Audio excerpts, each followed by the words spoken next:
February the 6th, we travelled to the Chelsea cinema to do an interview with Bob Parr.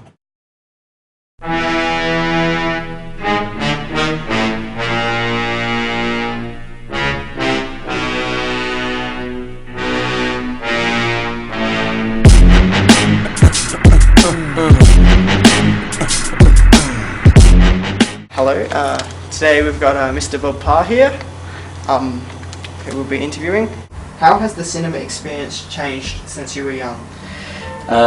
Back in the when I was younger, the cinema itself was a major part of the experience. When you talk about some of our suburban theatres were fantastic, but probably the Palace of Wall was the Regent, and then the Metro down on Highney Street, the Regent Rundle Street as it was then, was a just fantastic cinema. It had chandeliers, velvet curtains, Wurlitz's organ. It even had fountains inside the theatre, and as the lights dimmed, the fountains jet stream diminished.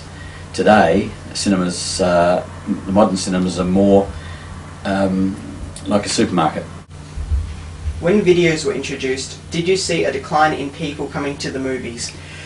The cinemas didn't actually. In fact, things started to improve in the cinemas, but the drive-ins were decimated by the VHS. One of the reasons was that the drive-ins by that time were showing a lot of very adult R-rated films. They'd lost their family audience, and the first most successful films on video were the same type of films. When you were growing up, did you have a local cinema? Yes, I lived on Goodwood Road, just around the corner from Cabra, and my favourite cinema was the Odeon Star at Goodwood, which is now the Capri. But I also went to the Goodwood Ozone, which was next door. It's not a cinema anymore, but it's still there as offices or something else. And the other one was at Colonel Light, which is now a chemist store. This is one of the first movies ever made, from 1888, called Roundhay Garden Square. Do you remember the first colour movie ever made, and did you see it in the cinema? No, I can't remember the first one, but I can remember the first major ones were in 1939, was Gone with the Wind, of course, which is the most successful film, bums on seats wise, ever, and The Wizard of Oz, which were just brilliant colour and still are. Do you think actors from your era are better compared to today's actors? If so, why? No, I don't think they were better. Production techniques were different in those days. Actors actually acted, whereas there's more realism today, and you know, some of our great actors today are probably as good as any of those in the past, but their technique's different.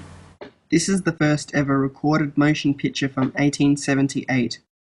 Which past film has been the biggest draw card for the Chelsea cinema? Four Weddings and a Funeral was the biggest film we ever had here for a season, but probably the most memorable film that the cinema's famous for was Rocky Horror Picture Show, which was exclusive here and started its Australian season running midnights on Friday and Saturday, and ran 5 years. What do you think about the future of cinema, e.g. 3D movies and high-tech movies? Well, obviously we've gone a long way very rapidly with 3D, and whilst most of the 3D films in this era so far have been animated and family films, Avatar has given credibility to 3D for a much broader audience, and we don't know where we're going to go from here. What has been one of the major differences between the cinema back then and now? Well, the cinema back then, people had permanent bookings. Like on Saturday night, a cinema like the Chelsea, which back then it was called the Ozone Marriotteville, nearly every seat was booked out permanently every Saturday night, and the only way you could get in is if somebody didn't pick up their seat by 6 o'clock, then those seats were sold. So it was a weekly outing, whereas today people are more selective. There's so many more things to compete with cinema, other than television, but we had 6 o'clock closing in hotels back in those days, so probably the only things to do in those early days was go to the cinema or go to dances. How old is the Chelsea cinema? Well, it's 1925, so it's 85 years old this year. It's the oldest purpose-built cinema that's continuously operated in Adelaide. Okay, that's about all we need to ask you, Mr. Parr. Thank you very much for your time. My pleasure. Thank you.